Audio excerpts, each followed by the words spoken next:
تفصیلی گفتگو کر چکا ہوں۔ آج اگلی آیات کے حوالے سے کچھ ایک باتیں میں آپ کے سامنے انشاءاللہ عرض کروں گا۔ دوسری آیت کریمہ اللہ پاک ارشاد فرماتا ہے، ذکر رحمت ربک عبدہ زکریا، یعنی محبوب یہ آپ کے رب کی اس رحمت کا ذکر ہے جو اس نے اپنے بندے زکریا پر کی۔ اللہ رب العزت نے ربک فرمایا، یعنی کہ آپ کا رب۔ جس رحمت کا تذکرہ یہاں پر ہو رہا ہے وہ رحمت حضرت زکریا پر ہوئی جو اللہ کے ایک نبی ہیں، مگر اللہ پاک کا انداز کلام ملاحظہ فرمائیں کہ یہ نہیں فرمایا کہ یہ اس رحمت کا ذکر ہے جو زکریا کے رب نے ان کے اوپر کی، بلکہ فرمایا ربی کا، محبوب جو آپ کے رب نے، تیرے رب نے اپنے بندے زکریا پر کی۔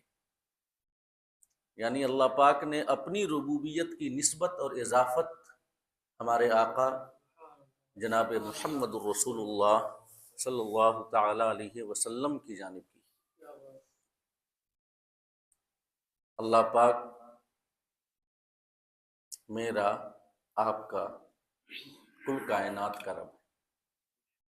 الحمدللہ رب العالمین، تمام حمد و ثنا، تمام تعریفیں اس اللہ کے لیے ہیں جو کل کائنات کا رب ہے۔ مگر خاص طور سے سورہ مریم کی اس دوسری آیت کریمہ میں اللہ رب العزت نے ربک فرمایا اور اپنی ربوبیت کی نسبت اپنے حبیب کی جانب کی۔ حالانکہ میں نے بھی بتایا کہ جس رحمت کا تذکرہ ہو رہا ہے وہ رحمت اللہ رب العزت نے حضرت زکریا پر کی، تو مقام کا تقاضا تھا کہ اللہ پاک فرماتا کہ محبوب یہ اس رحمت کا تذکرہ ہے جو زکریا کے رب نے اپنے بندے زکریا پر کی۔ ربک فرمانے کے پیچھے کیا حکمت ہے؟ سب سے پہلی حکمت تو یہی ہے کہ یہ اضافت تشریف ہے۔ تشریف مطلب عزت و شرف اور عظمت کو بیان کرنا۔ اللہ رب العزت نے ربک فرما کر اپنی ربوبیت کی اضافت اور نسبت اپنے محبوب کی جانب فرما کر ہمارے آقا صلی اللہ تعالی علیہ وسلم کی عزت و عظمت اور ان کے شرف و کمال کی جانب اشارہ فرما رہا ہے کہ ہمارے آقا وہ ہیں کہ رب نے اپنی ربوبیت کی اضافت ان کی جانب فرمائی، جیسے کہ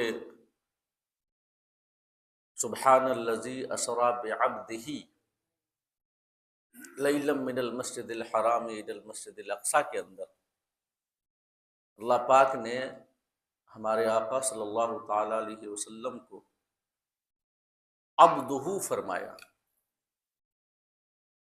حالانکہ کل کائنات اور کائنات کی ہر مخلوق چاہے ذی عقل ہو یا غیر ذی عقل ہو، ذی روح ہو یا غیر ذی روح ہو، ساری مخلوقات اللہ کے بندے ہیں، ہم سب اللہ کے بندے ہیں۔ اللہ پاک نے اپنے محبوب کا تذکرہ واقعہ معراج کو بیان کرتے وقت بعید طور نہیں کیا کہ پاک ہے وہ ذات جو اپنے نبی کو لے گیا، اپنے رسول کو لے گیا، بلکہ جو اپنے بندے کو لے گیا،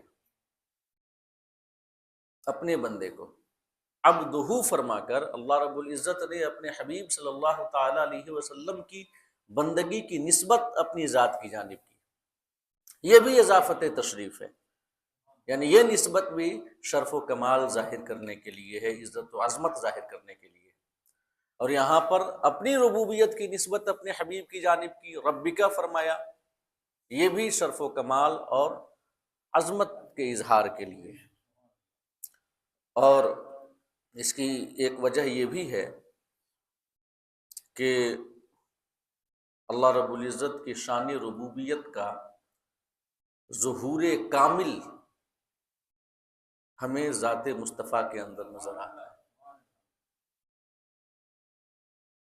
رب تربیت سے بنا ہے، اور تربیت کا معنی ہوتا ہے ایصال الشیء الی الکمال شیئا فشیئا، کسی چیز کو بتدریج، اسٹیپ بائی اسٹیپ کمال عطا کرنا اور کمال تک پہنچانا، یہ معنی ہوتا ہے تربیت کا۔ استاذ اپنے شاگرد کی تربیت کرتا ہے، کیا مطلب؟ فرسٹ گریڈ کے بچوں کو 10th اور 12th کی باتیں نہیں پڑھاتا، بلکہ تدریجاً اسٹیپ بائی اسٹیپ انہیں تعلیم دیتا ہے۔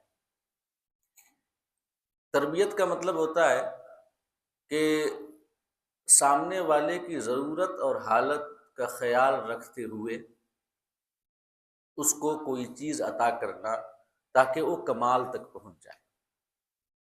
اسی تربیت سے بنا ہے رب، اور رب کا معنی عام طور سے ہم کرتے ہیں پالنے والا، پالنہار، یعنی اللہ رب العزت اپنے بندوں کی حاجت اور ضرورت کے مطابق، ان کے استعداد اور ان کی قابلیت کے مطابق انہیں نوازتا ہے۔ اللہ پاک اپنے بندوں کو اتنا نوازتا ہے جتنا ضروری ہوتا ہے، جتنا فائدہ مند ہوتا ہے، اور جس سے بندے کی تکمیل ہوتی ہے، اس کی ذات کی، اس کی صفات کی، اس کے کردار کی۔ تو رب کا معنی کیا ہوا؟ رب کا معنی ہوا حاجت و ضرورت، استعداد و قابلیت کے مطابق عطا کرنے والا، اور کسی چیز کو بتدریج کمال تک پہنچانے والا۔ اللہ پاک اس پوری کائنات کا رب ہے، کائنات کی ایک ایک شے کا رب ہے، کائنات کی تمام چیزیں جو اسموتھلی ورک کر رہی ہیں، یہ تمام معاملات جو بڑی آسانی کے ساتھ ہو رہے ہیں، اسپیس اور ٹائم کے اندر جو قوانین کی اتنی پاسداری ہو رہی ہے، یہ سب اللہ رب العزت کی شان ربوبیت کے مظاہر ہیں۔ سورج اپنے وقت پہ نکلتا ہے، اپنے وقت پہ ڈوبتا ہے۔ جو آج سورج جہاں سے نکلا تھا، آج کے دن آج سے 1000 سال پہلے بھی وہیں پہ نکلا تھا، اور جہاں آج ڈوبے گا آج کے دن 1000 سال پہلے بھی وہیں ڈوبا تھا۔ چاند کے لیے مدارج مقرر ہیں، تمام سیاروں کے لیے مدارج مقرر ہیں، اور وہ اپنی حد سے کبھی باہر نہیں جاتے۔ تو یہ جو ایک قوانین کی پاسداری ہے، کائنات کی ہر چیز ایک متعین قانون کے مطابق کام کر رہی ہے، اور اسی میں بلا شبہ ہماری تخلیق ہے۔ انسانوں کا ولادت سے لے کر کے موت تک کا جو سفر ہے، اور اس میں پہلے بچپنا، پھر اس کے بعد عنفوان شباب، پھر جوانی، پھر بڑھاپا کی جو ایک ترتیب ہے، وہ ترتیب جو چل رہی ہے۔ کبھی ایسا ہوا ہے کہ کوئی شخص پیدا ہوا ہو تو بوڑھا ہو، پھر اس کے بعد جوان ہو، پھر اس کے بعد عنفوان شباب تک آئے؟ یعنی کہ الٹی گنتی کبھی ہوئی ہے؟ یہ بھی شان ربوبیت کے مظاہر ہے کہ کائنات کی ہر چیز ایک قانون کی تابع ہے۔ ہمارا رب کائنات کا رب ہے، یعنی کائنات کے تمام معاملات کا مدبر ہے، منتظم ہے، انتظام فرمانے والا ہے۔ اور اگر شان ربوبیت جو اللہ پاک کی ہے اس کا کمال دیکھنا ہو، اس کا ظہور تام دیکھنا ہو، تو ہم ذات مصطفیٰ کے اندر دیکھ لیں۔ خلق بھی بے مثال، خلق بھی بے مثال، شان تخلیق ایسی، اور آقا کریم صلی اللہ تعالیٰ علیہ وسلم کا ظاہری پیکر اتنا خوبصورت بنایا گیا، ظاہری پیکر اتنا خوبصورت بنایا گیا کہ وہ احسن منک لم تر قط عینی واجمل منک لم تلد النساء خلقت مبرعا من کل عیب کانک قد خلقت کما تشاء۔ حضرت حسان بن ثابت رضی اللہ تعالیٰ عنہ وہ عرض کرتے ہیں، اور کئی سارے صحابہ سے مروی ہے کہ ہم نے رات کے وقت جبکہ 14ویں کا چاند چمک رہا تھا، ہم نے کبھی آقا کے چہرے کی جانب نظر کی، کبھی چاند کی جانب دیکھا، اخیر میں یہ فیصلہ کرنے پر مجبور ہوئے کہ ہمارے آقا کا چہرہ چاند سے زیادہ چمکدار اور روشن ہے۔ قامت ایسی کہ اگر آقا کریم کو تنہا دیکھیں تو ان کی قامت متوسط ہے، مگر شان اعجاز یہ ہے کہ اگر بھیڑ میں کھڑے ہوں تو سب سے اونچے نظر آئے، ہر عضو اپنی جگہ پہ پرفیکٹلی رکھا ہوا، کوئی کمی نہیں۔ یہ آقا کا خلق ہے، اور آقا کا خلق اس کی تو کوئی مثال نہیں ہے، اس کے اخلاق کی کوئی مثال نہیں۔ عام طور سے میں یہ باتیں پہلے بھی بتا چکا ہوں، مختصراً عرض کر دوں کہ انسان کے اخلاق و کردار کو بنانے میں، بگاڑنے میں 3 چیزوں کا ہاتھ ہوتا ہے۔ اخلاق و کردار کا تعین 3 چیزوں کی وجہ سے ہوتا ہے۔ پہلی چیز ماں باپ کی تربیت، دوسری استاذ کی تعلیم، تیسری معاشرے کے حالات۔ ماں باپ اپنے بچوں کو سکھاتے ہیں، بتاتے ہیں انہیں کیا صحیح ہے، کیا غلط ہے، ہمیں کیسے رہنا چاہیے، کیسے زندگی گزارنی چاہیے۔ اسی وجہ سے جن بچوں کے سروں پہ ماں باپ کا سایہ نہیں ہوتا تو اکثر اخلاقی اعتبار سے وہ زوال اور انحطاط کا شکار رہ جاتے ہیں، اور وہ تعلیمی میدان میں یا زندگی کے دیگر شعبوں میں آگے نہیں بڑھ پاتے۔ ایسے ہی استاذ کی بھی بڑی اہمیت ہے، کیونکہ اگر استاذ نہ ہو، تعلیم نہ دے تو پھر بچوں کو علوم و فنون حاصل نہ ہو۔ معاشرے کے جیسے حالات ہوتے ہیں، جیسا ماحول ہوتا ہے، اسی ماحول کے مطابق انسان کا کردار اور انسان کے اخلاق کی تشکیل ہوتی ہے، یہ حقیقت ہے۔ ہمارے آقا صلی اللہ تعالیٰ علیہ وسلم کی سیرت طیبہ کی عظمت کو دیکھیں، ان کے اخلاق کی بلندی کو دیکھیں، ان کے کردار کی عظمت کو دیکھیں ایک جانب، اور دوسری جانب یہ دیکھیں کہ جب آپ اپنی والدہ کے شکم اطہر میں تھے تو آپ کے والد کا انتقال ہو گیا، جب آپ 6 سال کے ہوئے تو آپ کی والدہ کا انتقال ہو گیا۔ یعنی آپ کے اخلاق کی عظمت کے پیچھے کوئی شخص اور والدین کی تربیت ہے نہیں کر سکتا۔ استاذ، آپ نے کسی استاذ سے علم نہیں سیکھا، کسی استاذ کے سامنے زانو تلمذ نہیں کیا، تو کوئی یہ بھی نہیں کہہ سکتا کہ جو عظیم کردار آقائے دو جہاں صلی اللہ تعالی علیہ وسلم کا نظر آتا ہے وہ استاذ کی وجہ سے ہے، کیونکہ استاذ اچھا مل گیا۔ کہا جاتا ہے نا کہ استاذ بہتر ہو تو شاگرد بھی بہتر ہوتا ہے، اگر استاذ ناکارہ مل جائے تو شاگرد بھی ناکارہ رہ جاتا ہے۔ تو کوئی یہ نہیں کہہ سکتا کہ استاذ کافی اچھا مل گیا، اس وجہ سے آقائے دو جہاں کا کردار اتنا اچھا ہے، کیونکہ آپ نے کسی سے پڑھا نہیں۔ یہ بھی نہیں کہہ سکتا کہ آپ کے اخلاق کی عظمت اور بلندی کے پیچھے معاشرے کا ہاتھ ہے، کیونکہ وہ معاشرہ ہر قسم کی کمیوں اور ہر قسم کے عیبوں سے بھرا ہوا تھا۔ تو بظاہر جن چیزوں کی وجہ سے کسی بھی انسان کے اخلاق و کردار کی تشکیل ہوتی ہے، والدین، استاد، معاشرہ، یہ ظاہری وجہیں آقا کے اخلاق کی عظمت کے پیچھے کار فرما نظر نہیں آتی، کیونکہ یہ تھی ہی نہیں۔ تو پھر آپ نے کہاں سے سیکھا؟ رب کی شان ربوبیت، ادبنی ربی فاحسن تعدیبی، آقا فرمایا کرتے تھے کہ مجھے ادب میرے رب نے سکھایا ہے اور بہترین سکھایا ہے۔ یہ شان ربوبیت کا مظہر ہے کہ نہیں؟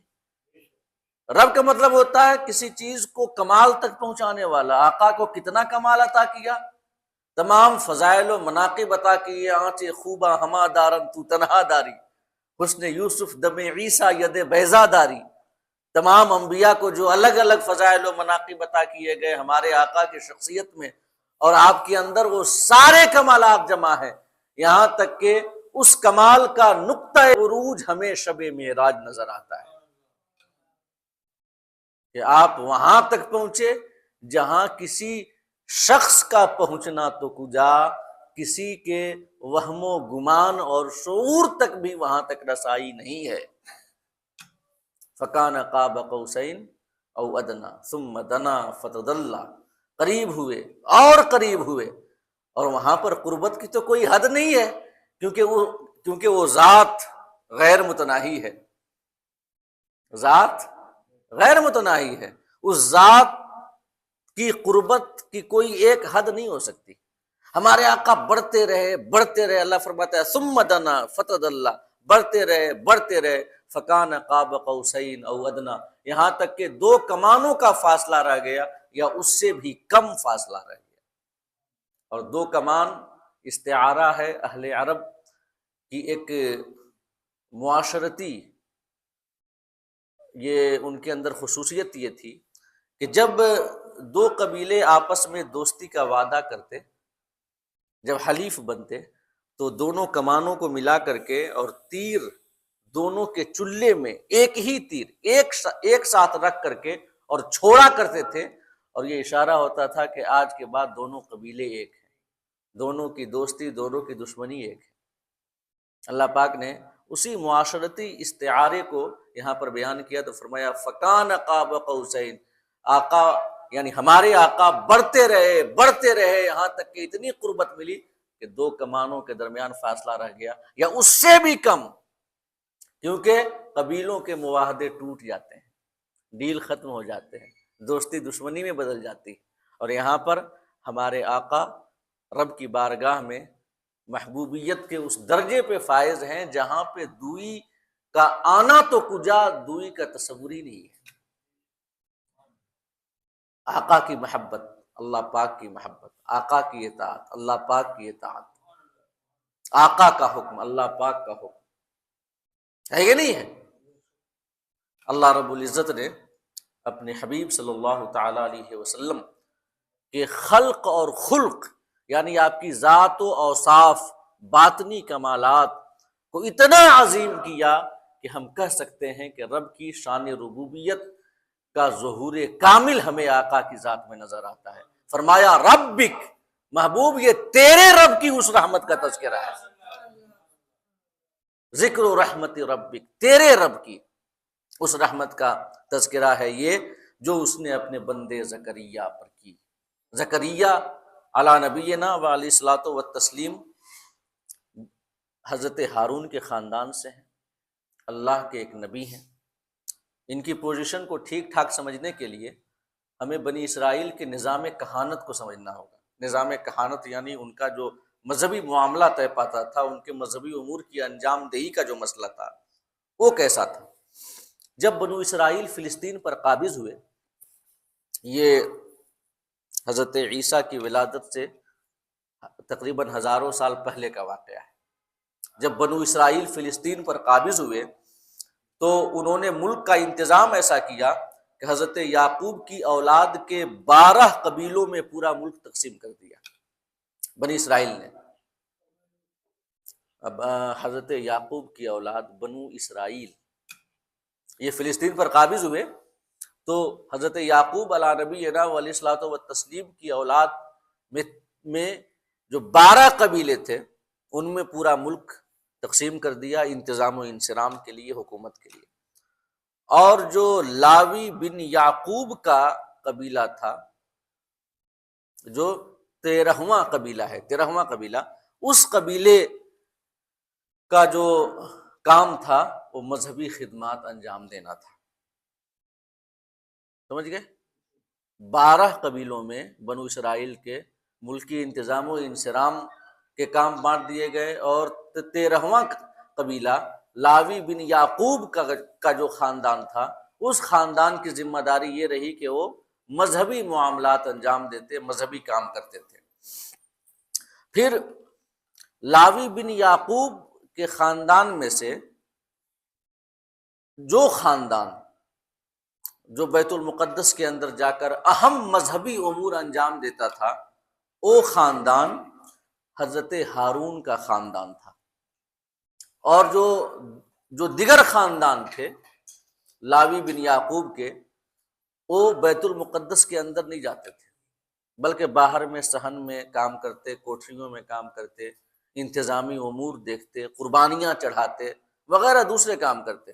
مگر جو خاص مذہبی معاملات ہوتے تھے، خاص مذہبی معاملات، ان معاملات کی انجام دہی حضرت ہارون کی اولاد کرتی تھی، اور حضرت ہارون یہ لاوی بن یعقوب یعنی حضرت یعقوب علیہ السلام کے ایک صاحبزادے لاوی کی نسل سے تھے۔ تو جو بنی ہارون تھے یعنی حضرت ہارون علیہ السلام کی جو اولاد تھی، جو کہ اہم مذہبی خدمات انجام دیتی تھی، یہ 24 خاندان تھے کل۔ کتنے تھے؟ 24 خاندان، اور یہ باری باری بیت المقدس کے اندر جاتے اور اپنی باری پر جو مذہبی معاملات تھے ان کو انجام دیتے تھے۔ انہی بنو ہارون کے 24 خاندانوں میں سے ایک خاندان ابیاہ کا تھا۔ اس خاندان کا نام کیا تھا؟ ابیاہ، اور اس کے سردار حضرت زکریا تھے۔ جب ابیاہ خاندان کی باری آتی مذہبی معاملات کو انجام دینے کے لیے، تو حضرت ہارون علی نبینا علیہ الصلوۃ والتسلیم ہی جا کر بیت المقدس کے اندر جو اہم فرائض تھے مذہبی، ان فرائض کو انجام دیتے تھے، اور جو دوسرے لوگ تھے وہ باہر رہتے تھے۔ تو یہ حضرت زکریا ہیں کہ جو کہ بڑھاپے کی عمر کو پہنچ گئے۔ اس وقت تک ان کی کوئی اولاد نہیں تھی۔ ان کی اہلیہ، ان کی زوجہ محترمہ بانجھ تھیں، کوئی اولاد ان کی نہیں ہوئی تھی۔ تو حضرت زکریا نے اللہ رب العزت کی بارگاہ میں خفیہ یعنی کہ آہستگی کے ساتھ دعا کی کہ مولا مجھے ایک اولاد عطا فرما۔ تو اسی کا بیان ہے ذکر رحمت ربک عبدہ زکریا، یہ آپ کے رب کی اس رحمت کا ذکر ہے جو اس نے اپنے بندے زکریا پر کی۔ اذ نادا ربہ نداء خفیا، جب زکریا نے اپنے رب کو آہستگی سے پکارا۔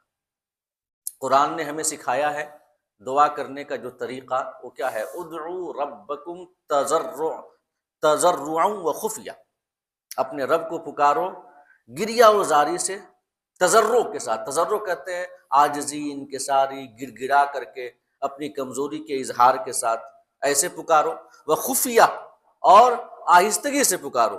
انہ لا یحب المعتدین، بے شک اللہ رب العزت حد سے بڑھنے والوں کو پسند نہیں کرتا۔ یعنی جو ذکر و اذکار کرتے وقت یا دعا کرتے وقت ریاکارانہ طور سے دکھاوے کے لیے روتے ہیں، جان بوجھ کر کے اپنی آواز پہ رقت طاری کرتے ہیں، تو یہ چونکہ اخلاص کے خلاف ہے، لہذا فرمایا انہ لا یحب المعتدین، اللہ پاک حد سے بڑھنے والوں کو پسند نہیں کرتا۔ پکارو تو تضرع کے ساتھ پکارو، ادعوا ربکم تضرعا وخفیہ، اپنے رب کو پکارو گریہ وزاری کے ساتھ، عاجزی کے ساتھ، گڑگڑاتے ہوئے اور خفیہ طور سے۔ حضرت زکریا نے رب کو پکارا خفیہ اور پوشیدگی کے ساتھ۔ اور کیوں پکارا پوشیدگی کے ساتھ؟ اس کی پہلی وجہ تو وہی ہے، اور جو سب سے صحیح رائے علماء کی ہے کہ یہ اخلاص کے زیادہ لائق ہے، اخلاص کے زیادہ لائق ہے، اخلاص کے زیادہ قریب ہے کہ رب کو آہستگی کے ساتھ پکارا جائے۔ اور دوسری وجہ یہ بیان کی کہ آپ کو یہ خوف تھا کہ لوگ ملامت کریں گے کہ اس بڑھاپے میں اولاد کی دعا کر رہے ہیں، اور ان رشتہ داروں کا بھی خوف تھا جو آپ کے بعد آپ کے منصب کو پانا چاہتے تھے، مگر ان کے لچھن ٹھیک نہیں تھے بلکہ بگڑے ہوئے تھے۔ ابھی حضرت زکریا نے آگے تذکرہ کیا ہے اس دعا میں. تو وہ رشتہ دار جو چاہتے تھے کہ اس منصب کو پالیں، اس منصب کو پالیں، مگر وہ اچھے لچھن والے نہیں تھے، ان کی عادات اچھی نہیں تھیں، تو ان کا ڈر تھا.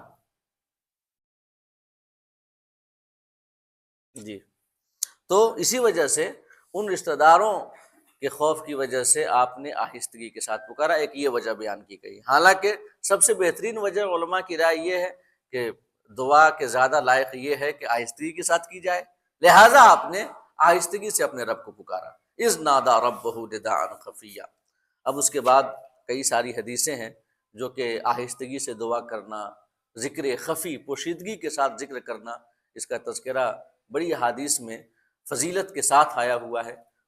وہ تمام باتیں انشاءاللہ ہم اگلی نشست میں آپ کے